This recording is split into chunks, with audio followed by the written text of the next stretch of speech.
ખેરગામ તાલુકો બન્યા બાદ ઘણી પાયાની સુવિધાનો અભાવ જોવા મળ્યો હતો, પરંતુ ધીમે ધીમે વિકાસના માર્ગે વળી રહ્યો છે। અગાઉ આગ લાગે ત્યારે ખેરગામ તાલુકાના લોકોને ચીખલી, બિલ્લીમોરા અને ધરમપુર ઉપર આધાર રાખવો પડતો હતો, પરંતુ હવે ખેરગામ તાલુકાને બંબાની ભેટ મળતા રાહત થઈ છે।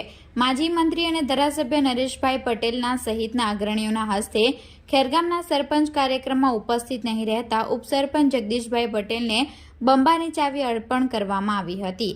ખેરગામ તાલુકામાં રસ્તા સહિતના અનેક પ્રશ્નો તો હલ થયા છે, પરંતુ પાયાની કેટલીક સુવિધા માટે હાલ કવાયત ચાલી રહી છે, જેમાં સૌથી મોટો પ્રશ્ન આગ લાગે ત્યારે શું કરવું એ મોટો પ્રશ્ન હતો।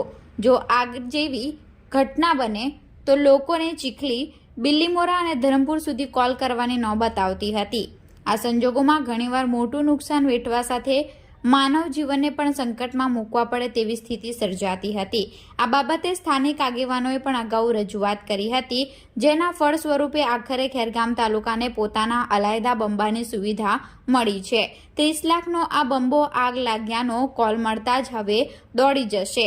વર્ષ 2022-23ના 15મા નાણાં પંચની યોજનામાં જિલ્લા કક્ષાની 10% ગ્રાન્ટ ફાળવી આ બંબાની સુવિધા ઉપલબ્ધ કરાવવામાં આવી છે, જેની ચાવી ખેરગામ ગ્રામ પંચાયતના ડેપ્યુટી સરપંચ જગદીશ પટેલને, માજી મંત્રી અને ધારાસભ્ય નરેશભાઈ પટેલ, નવસારી જિલ્લા પંચાયતના પ્રમુખ પરેશભાઈ દેસાઈ, માજી જિલ્લા પ્રમુખ ભીખુભાઈ આહિર, તાલુકા પંચાયત પ્રમુખ રાજેશભાઈ પટેલ, ભાજપ પ્રમુખ ચુનીભાઈ સહિતના અગ્રણીઓની ઉપસ્થિતિમાં આપવામાં આવી હતી।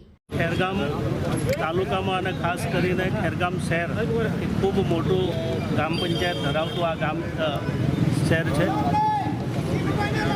આવા ખેરગામની આજુબાજુમાં આવેલા ખેરગામમાં 22 જેટલા ગામો, કેટલાક ચીખલી તાલુકાના પણ જોડાતા ગામો, ક્યારેક આગ જેવા બનાવ બને અને કોઈ દુર્ઘટના બને તે સમયે ફાયરના કોઈ આપણી પાસે વ્યવસ્થા ન હોવાના કારણે ઘણું બધું નુકસાન થઈ જાય છે। માંડ આપણે માણસોની કે કોઈની જાનહાનિ નહીં થાય એમાંથી બહાર નીકળીએ છીએ, પણ ઘણું બધું આર્થિક રીતે આપણને નુકસાન થાય છે।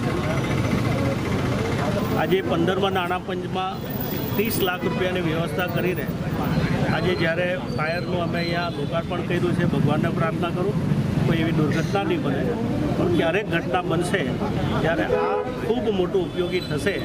અત્યાર સુધી ધરમપુર કે ગણદેવી કે બિલ્લીમોરા ઉપર આધાર રાખવો પડતો હતો, મને લાગે ત્યાં સુધી હવે અહીંયા સ્થાનિકમાં આ સગવડતા પૂરી થઈ છે એટલે આપણને એનો લાભ મળશે।